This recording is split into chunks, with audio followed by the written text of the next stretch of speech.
Welcome to the Round Rabbit Podcast. This is episode number 22, I believe. My name is Nancy. You can find me on Ravelry and Instagram as Round Rabbit, and probably other places too, if you feel like looking. So it's been a really long time. Today is August, what is it today? August 26th? I gotta look at my notes. No, it's 25th. Ha! It's Friday, the 25th of August, and it has been, 60, 70 years since I last podcast. I always feel like I'm in confession when I do that. Not that I've ever gone to confession. I'm not Catholic, but I digress.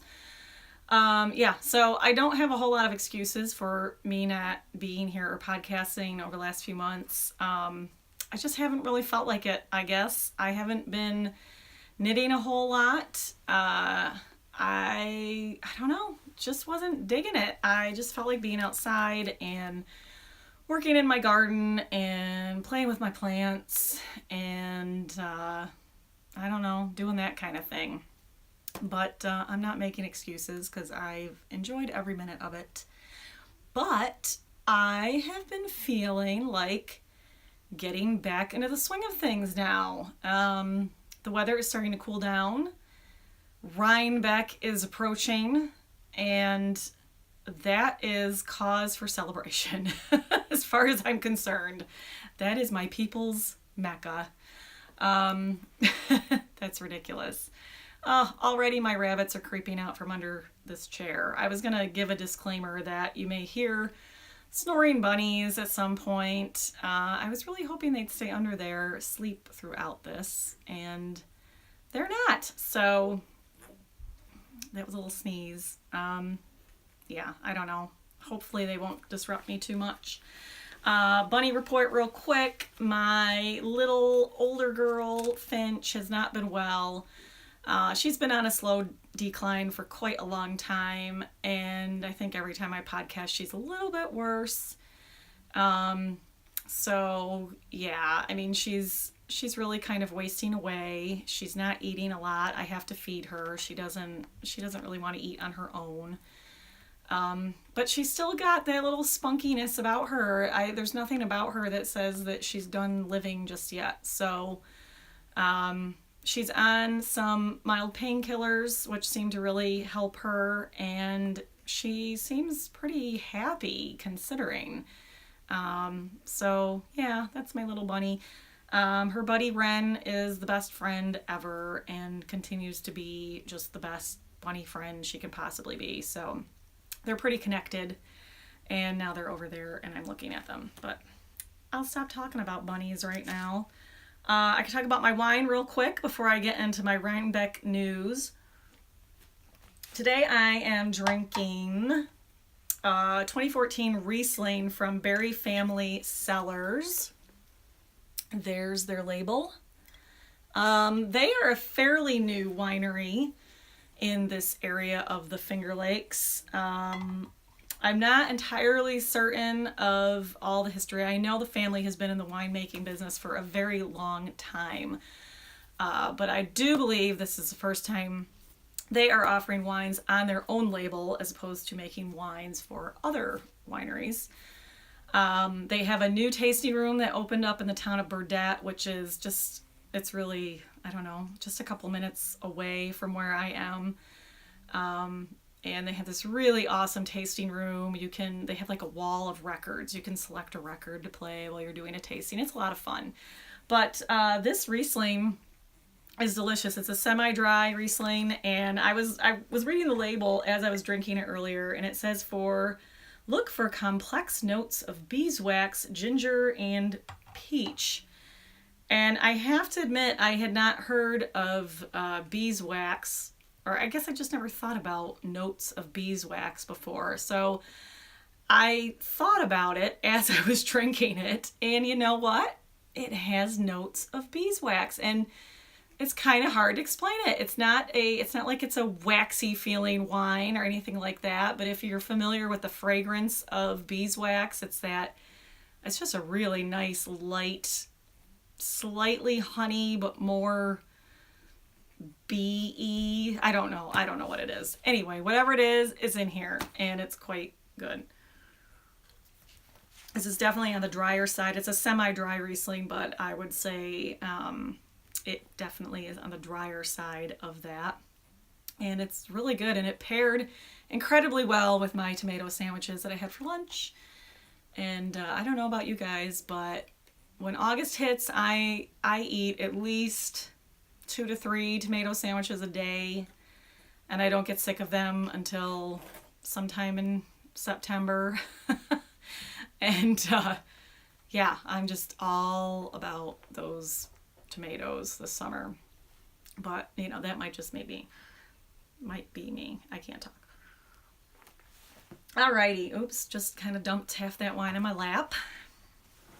But that's okay because you can't see that. Alright, let's talk about Rhinebeck a little bit. As some of you may know, if you've watched me for a while, I've gone to Rhinebeck the past few years with my friend Lorelei of the formerly Knits and Beads podcast. Now I believe she's calling it Handmade by Lorelei. I hope that's what she's calling it. We've gone for 2 years in a row together to Rhinebeck, and this year we are going as well, but we are being joined by a whole pile of awesome people. And yeah, the excitement of it all has really revived and kind of gotten my mojo back for knitting, which is awesome because it went away for a while and I knew it would come back. It always does, but I just was into other things. And but now with the news of all the fun that we're going to have, so what we've done is we've got an Airbnb that we have rented for the weekend, and originally it was me and Lorelei and David, my parallel universe boyfriend of the Dog Dare podcast, and Jake and Ray of the brand spanking new podcast, Dog Star Knits Makecast. So all of us, the 5 of us, were going to stay in this Airbnb together. And then Jake and Ray took a little trip out west and met up with the Mean Girls, Stephanie and Rebecca, and kind of convinced them that they should haul their asses out here and join us. So that's exactly what they're doing, and I'm so excited. Yeah, we're just gonna all cram into this place, and it's gonna be amazing. And I'm probably looking forward to seeing all of them and hanging out with them more than I actually am the actual event that is called the Rhinebeck Sheep and Wool Show. I'm excited about that too, but yeah, just pretty excited about being with that gloriously, awkwardly strange group of people. So that's going to be good.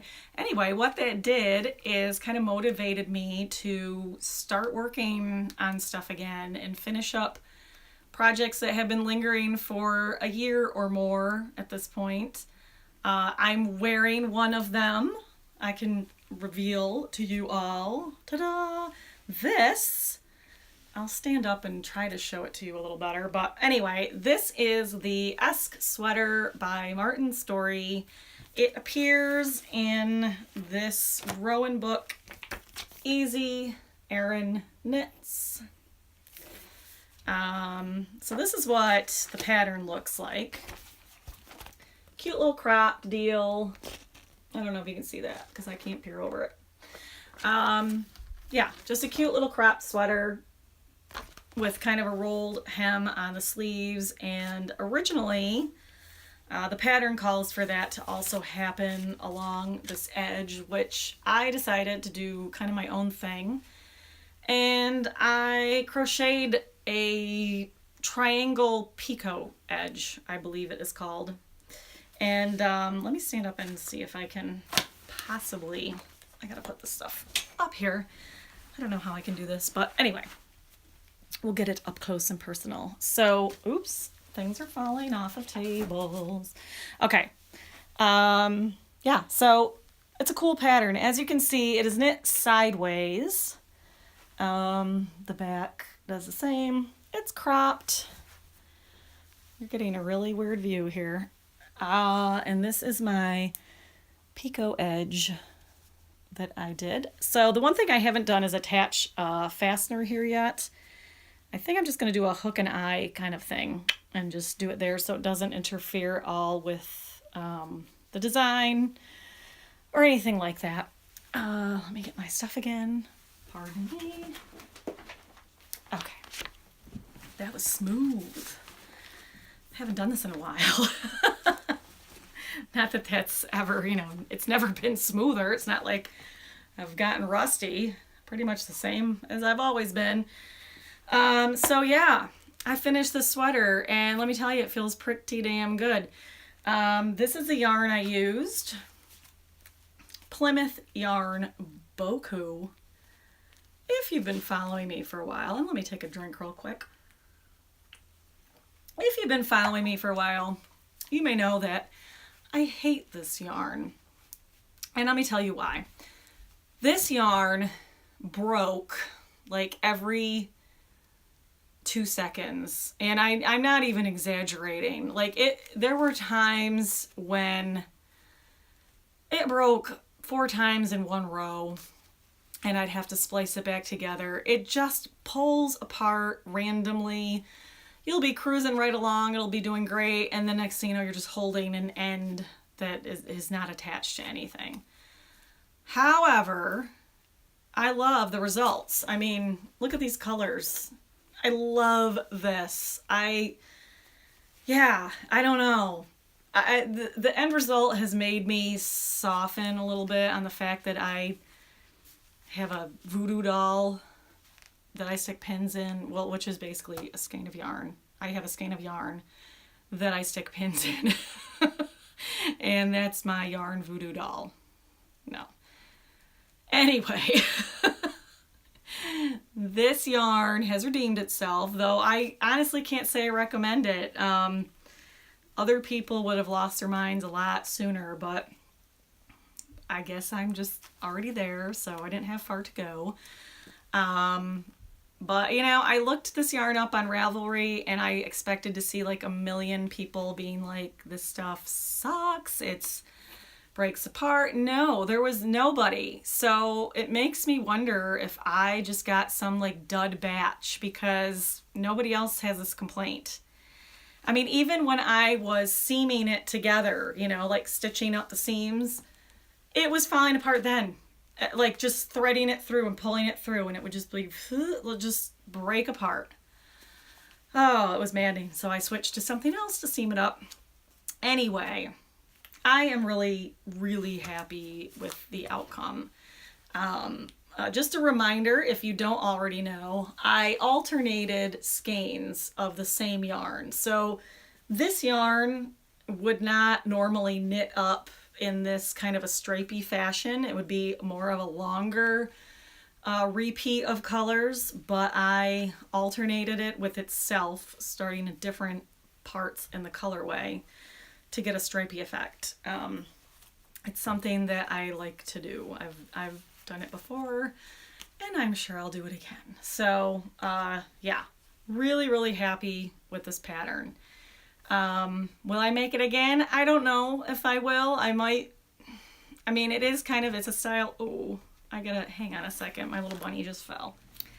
Sorry about that. My little bunny Finchy just came out. I gotta pet her again. She just came out from under the chair and fell over. She has no balance, so she kind of fell and bonked into my shoe, and she's okay, but I had to pet her. So anyway, I totally got derailed off of my Esk sweater train. I think I was talking about if I would knit this again. Maybe I would. It is a style that I love. I love cropped cardigans. I love pieces that I can layer. And I don't know, I might make it in a solid color as is shown in the original pattern, and I might do the original kind of a rolled edge on here.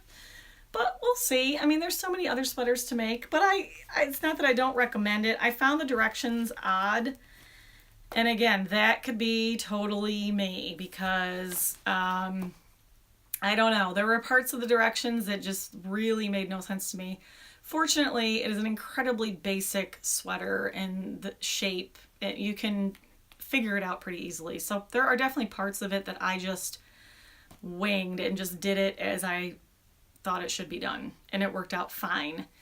I don't know if the pattern is screwy. I really don't. I probably have to show it to somebody that maybe could make more sense of it than I did, but it just didn't, I don't know, it was weird. It was definitely weird, but I love all of Martin Story's patterns. I could make all of them. I've made a sweater of his before, and I loved it. I just like how he constructs things. I'm a big fan of seamed sweaters for a number of reasons. One of them is because I loom knit. So it is obviously going to be easier for me to make separate pieces than to have to have a loom big enough to house all the stitches that might be done on something that is like knit as one piece. That might not make any sense to you unless you're a loom knitter, but so piece sweaters work for me really well because I can do them piece by piece. But structurally, I prefer them as well. They tend to retain their shape a lot better than something that is knit without seams. When you think about the weight and pressure that is put on a piece that is hanging off of your shoulders, if it doesn't have a seam here, there's no structure there to help it out, and over time it can definitely stretch out and kind of lose its shape. So anyway, that's why I like Martin Story, because most of his patterns tend to have seams, and I'm all about the seams, so I'm rambling. Where am I? Let's see. Yeah, so I finished the sweater. And it has inspired me to kind of dig out other sweaters that I started 5,000 years ago and have not finished. Oh, my bunny's gone. Where'd she go? I don't know. Sorry. She distracts me a lot because everything is about making sure she is safe and good and happy. Because she's my little baby bunny. She's so stinking cute. I don't know where she is. Anyway. Yeah, so I dug out my other sweater that I started probably a year and a half ago. So this was intended as a Rhinebeck sweater, as was this, kind of. But as I've said before, I'm pretty much calling every sweater I make a Rhinebeck sweater because when it's done, chances are good I might wear it to Rhinebeck. But I'm not going to put a time frame on it and say I've got to have it done by this time because I just don't knit that way. I'm not fast. I don't want to be fast. If I don't want to work on it, I'm not going to work on it. Do I care if I have a sweater to wear to Rhinebeck? Actually, I don't care. I really don't care. I know, isn't that crazy? I don't know. I've joked before about how the first time we went to Rhinebeck and I got out of my car and the people next to me got out of their car, and I swear to God, they were wearing every single piece of knitwear they've ever made in their life all at one time. And it was, let's face it, that was hilarious. It was just funny to me. I mean, I know they're proud of what they're doing. And you know what? If you're that person and you're watching this right now, here's to you, man, because you rock. If I had that much knitwear to wear, I'd probably cram it all on at once as well and suffer heat stroke because it's not always cold at Rhinebeck. Last year was pretty warm. The year before that, it snowed, so you never know what you're going to get. But yeah, anyway, I shouldn't make fun of people. I love all people.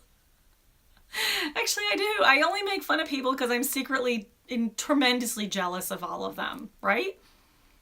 Maybe.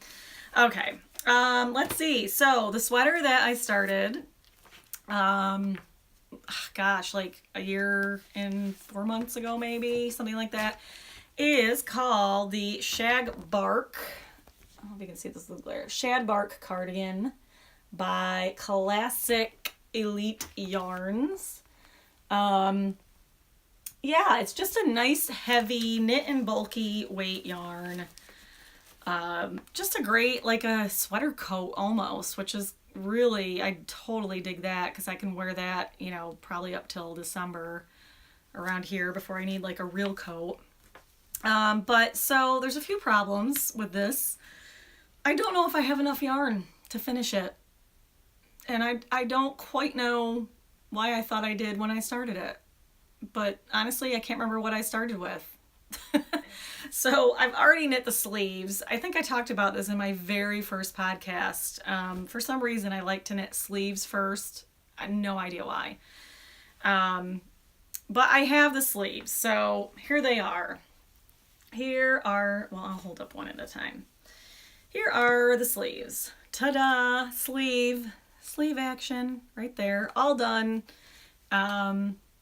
They've already been blocked. I think I'm going to reblock them though because I want to make them a little bit longer.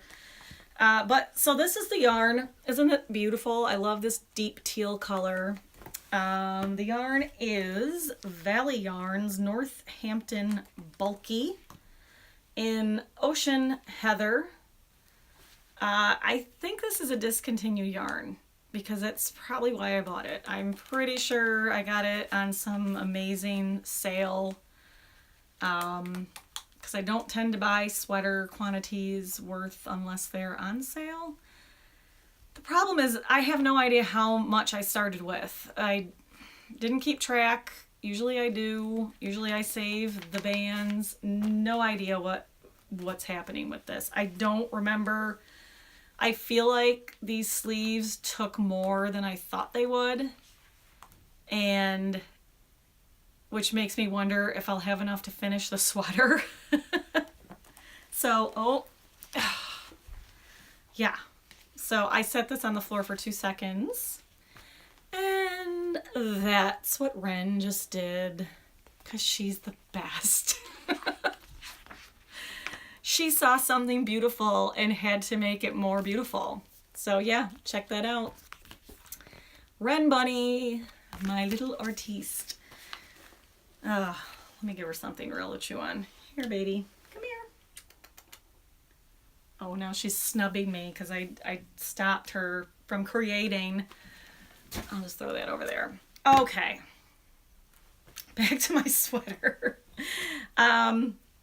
Yeah, I don't know. So as you can see in the pattern, there are supposed to be pockets, which I would love to do, but I think I may forego them just to spare myself that little bit of yarn.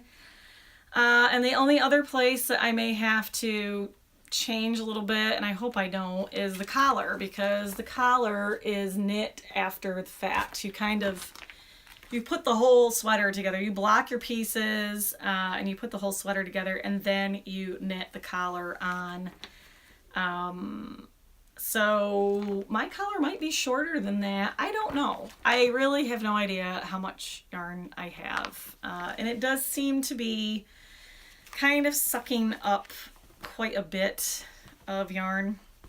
But I don't know. We'll find out. So what I'm using, because I'm a loom knitter, if you're new to this and you haven't figured that out already, I loom knit mostly because I've got some very uncomfortable issues with my hands, which have actually they've been pretty bad lately. And it may be because I stopped knitting for a while that starting up again was not very comfortable. Just a second. I hear her chewing on something again, and I gotta see what it is. Oh, yeah, she's just chewing on the rest of that book that's still in her mouth. Anyway, yeah, so I have some circulation issues with my arms and my hands, and it's not knitting for a while and then getting back to it. It wasn't very comfortable. Actually, crocheting this edge was oddly painful. And I'm hoping that it's just because I haven't done anything like that in a while and my hands just need to get used to it again. I hope. But anyway, loom knitting is much more comfortable for me than needle knitting. I do occasionally needle knit for certain purposes, but I haven't knit on needles in like I learned on needles years ago, but I mean, if I were to do it now, I'd be starting over again. I need a little refresher course. Anyway, so I knit on looms, and this sweater that I'm working on is, oh, I'm dropping things everywhere. I am knitting it on this gigantic loom. So this is, here we go. That's big. So yeah, you can really see why. So knitting something like this, it's not exactly portable. This is not really a loom you're gonna haul into your dental office and work on while you're waiting for your appointment. So this is for bulky weight yarn. That's why it's so large. And believe it or not, so if you see where it's, let's see, here, and then it goes up and all the way around to here. This is my back panel. And amazingly enough, when it comes off the loom, it goes down to a normal size. So if you've ever heard me talk about my extreme love of blocking, it's partly because when things come off of a loom, they're pretty strangely shaped. They can be stretched out, or they don't look at all like they're supposed to. So blocking is really crucial to making a good knit piece on a loom. Anyway, this loom is by cindywoodcrafts.com. I have a couple of her looms, and I like them quite a bit. She has a wide variety, different gauges, different sizes, everything under the sun. Yeah, they're great. So that's what I'm working on my shagbark sweater with. I'm feeling motivated at the moment. Will this feeling continue? Who the hell knows? I'm pretty whimmy. Whatever strikes my mood at the moment. This sweater that I'm wearing is really, really hot, and I think I'm going to take it off because, yeah, it's cooled down quite a bit. Ugh, I can't get out of it. But it hasn't cooled down that much to be wearing wool. So we're just gonna put that right there so no bunnies can chew on it. Okay, so those are my things. One thing I finished, one thing I'm working on. Of course, I have a million other things that I'm working on, but I haven't been working on. I have a pair of socks that I started on my birthday in January. It's August. I haven't even finished one. And there's a number of reasons for that. I've kind of discovered, and this is horrifying to realize, that wool socks might not be for me. Horrible. Some people have an allergic reaction to wool. I don't seem to unless it's on my feet. And I don't know if it was just this past winter. I don't know. I will try it again. I will try wearing them again, but it was quite itchy and very uncomfortable. So I might be looking into knitting socks in other fibers. But yeah, I also found them almost to be too hot for me, and which is weird because I never used to be a hot person. But you know, you come to a certain time in your life as a woman and your temperature rises uncontrollably. Yeah, I won't talk about it too much because the two men that are watching right now have run for cover. Jake and Dave. Sorry, guys. I just called him Dave. David, does anybody call you Dave? I don't know, but you're now Dave. I don't know if I want you to be a Dave, though. You're a David. So I've been watching Bates Motel. This is a total off-the-topic thing. If you watch David on the Dog Dare podcast, you'll know he has a big fascination and obsession with the Bates Motel television series. I had never watched it until recently, and my husband Scott and I are completely hooked. And I'm trying very hard not to watch ahead, because I was all the way, I was halfway through season 3, and then Scott started getting into it, and he's like, you can't watch anymore, you've got to wait, we got to catch up. So I'm trying very hard not to watch more. But I have to say, watching this really, I'm worried about you, David. and your love of this show. I mean, I love it too, but I might be worried about me as well. I do have a fascination with learning taxidermy. In fact, I've been asking around recently if anybody around here knows of a very skilled taxidermist, because I've always felt that that's something that I'd be really, really good at, even though I'd have to get over my initial disgust of the whole process. But I think I'd be really good at it, and I'm kind of inspired by Norman Bates to give it a whirl. I don't know. Did that just change your opinion of me? I don't know. But I might try it. I don't know. It's kind of hard to find dead animals around here, to be honest with you. And it's not like I'm going to go kill any, because that sure as hell isn't going to happen. These are the things I think of. Anyway, where am I? Okay, those are the things that I have been knitting. What else have I finished? Well, I've been doing a lot of sewing. First, let me show you, I think at my last podcast, I honestly can't remember what I talked about in my last podcast, but I was crocheting these little African flower motif things that were like, that big. And I turned them into something. So a couple months ago, there is a pattern, handbag pattern designer who goes by Sew Sweetness, SEW Sweetness. And she was having a contest where you could choose any of her patterns, and she has dozens and dozens of wonderful bag patterns, and do your interpretation of one of her bags and enter the contest. So I thought, oh, this would be good motivation. I need to have a reason to finish something, and if there isn't somebody standing next to me with a gun to my head, oftentimes there's just no good reason to finish stuff.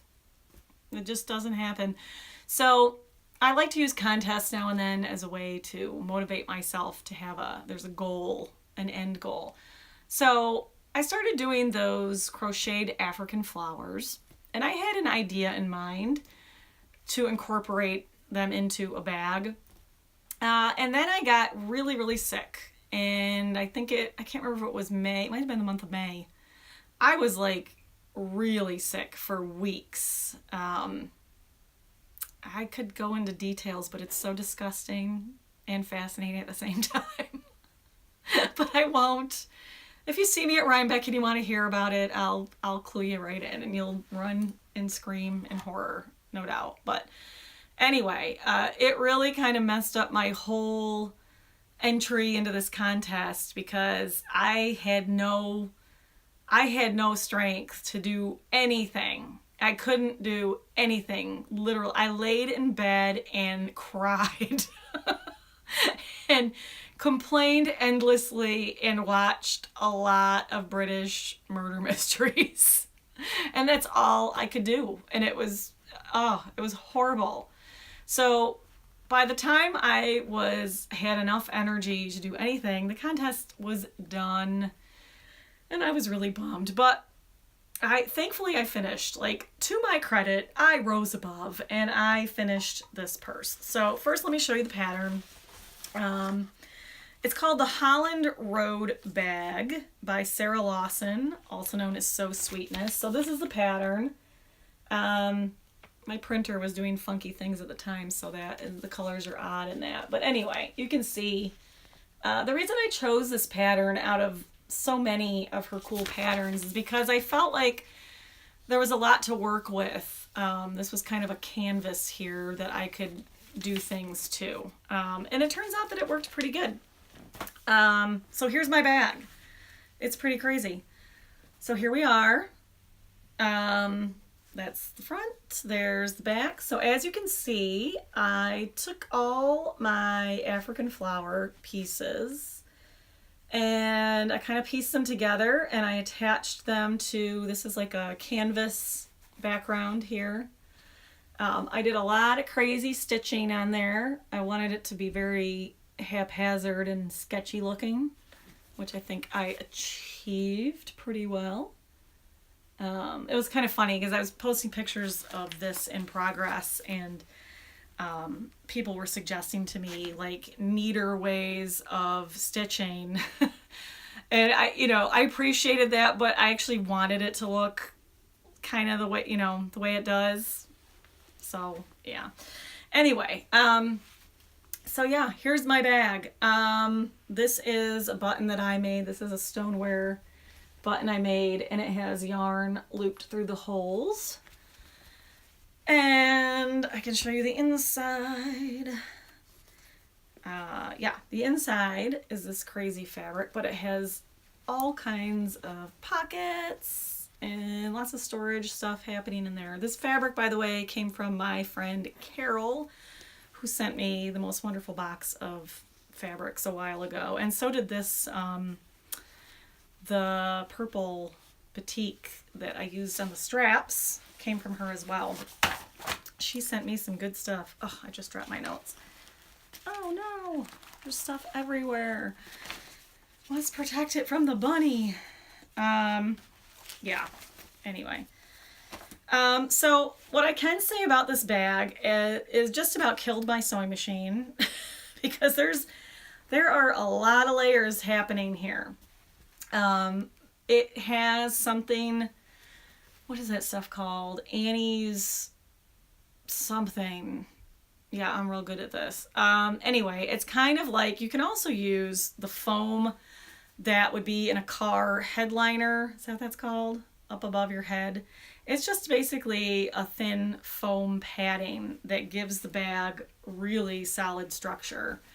So anyway, there was a point when I was sewing the lining into the outside that there were so many layers happening here. I really thought I had broken my sewing machine. I didn't, amazingly enough, but it was pretty hairy for a moment there.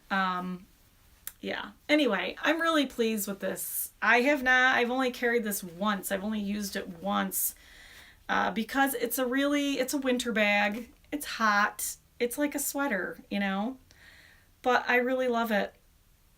And I love the pattern. I think it's a great pattern. I will probably make it again for myself, but all her patterns are phenomenal. If you're ever interested in making yourself like a really professional bag that people are just going to be like, whoa, you made that? Like, really? That's the person to buy your patterns from. So Sweetness.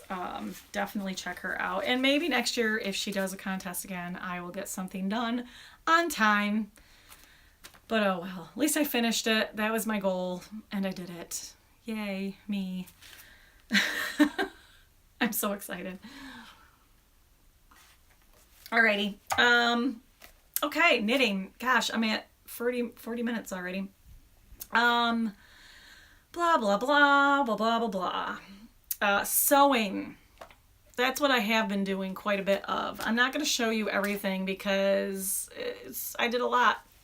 But I'm going to show you some of my favorite things that I've done over the last few months. The first of them is a free pattern from Peppermint magazine. Can you see that? It looks like it's blowing out, but there we go. Peplum. It's called Peplum Top. Really easy. It's a great beginner pattern. It's free. I'm not a big fan of printing off PDF patterns because then you got to cut them out and tape them together and blah, blah, blah. But this is a really cute pattern and I'm really happy with it. So here it is. It's this cute little boxy, ruffly, flouncy thing. I actually made mine backwards. So this V-neck is supposed to go in the back, but I made mine in the front because I liked it better that way. But really you could flip it around and nobody would know the difference. So it's pretty. I made mine a little bit big. I wear like a tank top under it so I don't flash people, my goods. But yeah, it's really cute. It's very short and cropped and it's adorable and I love it. I do want to make a version of this with like a longer ruffle, like do this part like twice as long. I think that would be adorable. It does use quite a bit of fabric because you got to do these ruffles. So I had this piece of fabric, which is really sweet, I think I've showed it before, but it's just a really sweet fabric. I didn't have much of it, so I had to get kind of creative with how I cut that ruffle out, but it worked in the end, and it's a cute little top. So there you have it. Okay, so that's one thing I made. Then I did, let's see, I've made this before, and I'm gonna make it again. This is Dottie Angel. It's a Simplicity pattern, 1080A. There's a bunny again. Hi, cutie. Oh, she's so sweet. So I made, why does it look like everything's blown out here? I did this version right here, which is kind of a tunic length with patch pockets. And this is what I did. I don't know how well I'm gonna be able to show this to you here, but yeah. Love this. Look at this fabric. This fabric is like everything. If I could wallpaper my home in this fabric, I would do it, and then I would hate it a year from now, and I'd have to strip it off and do something else. But for now, this fabric is the bomb. And look at those pockets. Awesome. Little batik I did on there. Yeah, I love this. And I get a lot of compliments when I wear it, and I don't think they're just humoring me. I think they actually like it. All right, so we have a bunny situation here. Might have to make a little interlude here and give them some treats. Hey, hey, hey, hey, hey, stop it. No. Okay, you cute little thing. Here you go. Ooh. Oh, of all the times that they need treats, and what you need to understand is that Finch, when she wants to eat, I have to do it because she doesn't do it any other time. So I have to give her whatever it is she wants. And it's not always easy. All right, sweetie. You're on your own, baby girl. Oh, she's so cute. Okay, let's see. This is another pattern that I have done before. The painted portrait dress or tunic or blouse by Anna Maria Horner. I love this pattern. I think in my last podcast I was wearing a dress I made from this. So this time, oops, bunny treats. Here you go. Eat it up. Come on, come on, come on. Okay, so this one, this is my second version of this. I really need to be wearing this to show you how amazing it is. So yeah. I did two fabrics, this beautiful batik at the top, and then this is a vintage fabric that I've been kind of holding on to for like 25 years. A number of things that I did differently with this than in the pattern. I did not, I closed up the back. The back normally has an opening with a button at the top. I got rid of that. I just sewed it right up the back.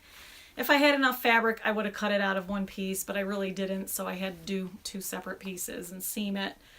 I got rid of the facings. There's normally the entire top and top back are lined with a facing. Hated that, got rid of it. I did a bias binding all the way around, as you can see, and I kept it visible because it was fun. What else did I do? I can show you the inside. I did all French seams. This is not the way the pattern normally is done, but I just decided that's what I wanted to do. So yeah, and then inside you can see French seams all the way around, which I love. Right there is one. And then I did this ribbon on the top, which is normally would have a raw edge of gathered fabric from where you attach this piece to this piece. And I did this on the back as well.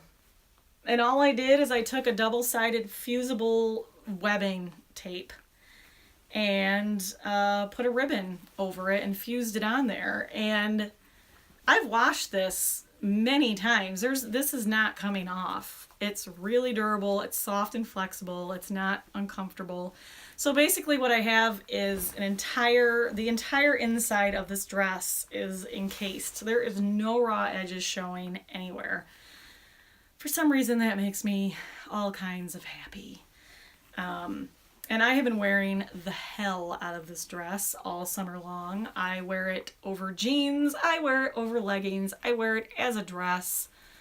There's no end to how I'm going to wear this.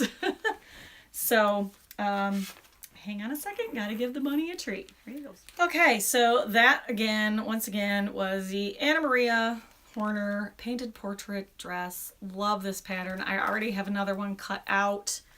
And some marvelous fabric. This is a quick side note. If your name is Penny and you're from Australia and you're watching right now, I want to thank you so much for the fabrics that you sent me. I got this wonderful surprise package in the mail, and this was a beautiful card that she made, that I'm assuming she made it, that went with it. And thank you so much. I sent an email of thanks to the only email I had that I thought might be yours. I don't know if you got that or not. In case you didn't, I cannot thank you enough for that marvelous gift, because that was just it was just so sweet and wonderful. And I hope you're watching this and you know that I truly appreciated that. Okay, enough with that. Next and final sewing project. This is called the Ruby Top Made by Ray. Here's the pattern. Love this top. I'm going to sit all the way back so you can see it in its full glory. You may recognize this fabric. So this is a fabric, a batik fabric I have had for over 25 years. And I've used it in a lot of things. I used it on sleeves in another shirt that I made, and now I used it in this. And this is also a vintage batik on the bottom that I've had for many, many years. This is like the perfect dream summer shirt. It's so wonderful. I need to make 70 at least of those, so that I can wear a different one every day of the summer. Something like that. Yeah, this is a wonderful pattern. And so that was the top length. There's also a dress length on the bottom, if you can see that. Yeah, totally going to be making that too. Might have to make something for Rhinebeck to go with all my Rhinebeck sweaters that I might possibly have done by then. We shall see. Okay, so no idea what happened to my notes. I think they're over here. Okay, yeah, this is a real smooth operation I run here. Oh, let's see. Okay, real quickly. I have some new bags. Well, they're not new bags. I sewed bags that I put in the shop a while ago. I'm pretty bad at advertising things, and I may have put like one picture up on Instagram, but I have some things. Let's see here. Real quickly, just some cute little Notions bags. These are gusseted, so they actually hold quite a bit. I've got two of these with that beautiful fabric that I want everywhere in my life. Yeah, so those are there. I can't remember if I had this on the last podcast or not. I don't think so. This is a fun little pieced strip. Oops, other side right here. Boop. And on that side, again, another little pouch. These are really fun to do. These are like, I did an applique. So these are like 3 different things that I layered and appliqued over. And it's on both sides. Here's a slightly bigger, this would be a good sock project bag. And then there's a bigger version of the other one, another project bag. And the other fun thing that I have been sewing and having a really good time making are these little pin cushions.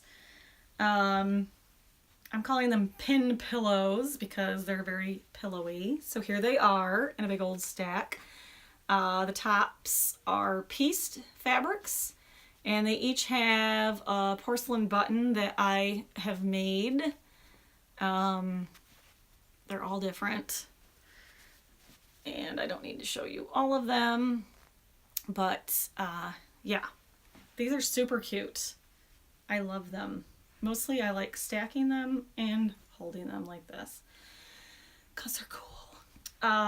Okay, so those things all can be found in my shop, which is called roundrabbitextra.bigcartel.com.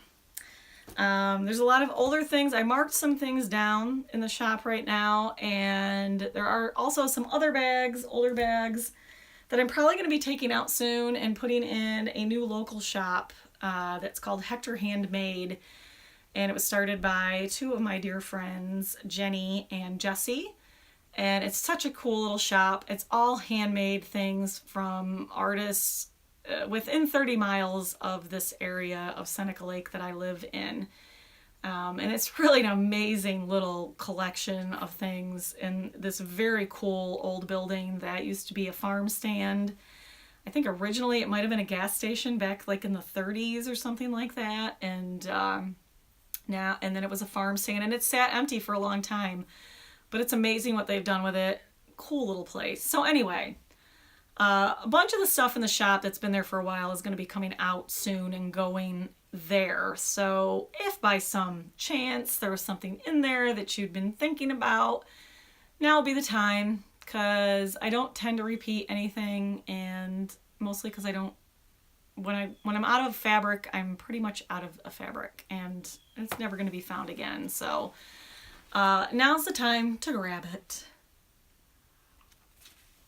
Okay, that might be it. I had some more to talk about, but you know what? I'm at 54 minutes. I'm sure I can cut a bit of this out and get it down a little bit, but I don't want this to be a painful reunion for you and I, because it's been so long. You know, I don't want to overstay my welcome. I also have to pee really bad. Okay. We're friends, right? I can say these things to you.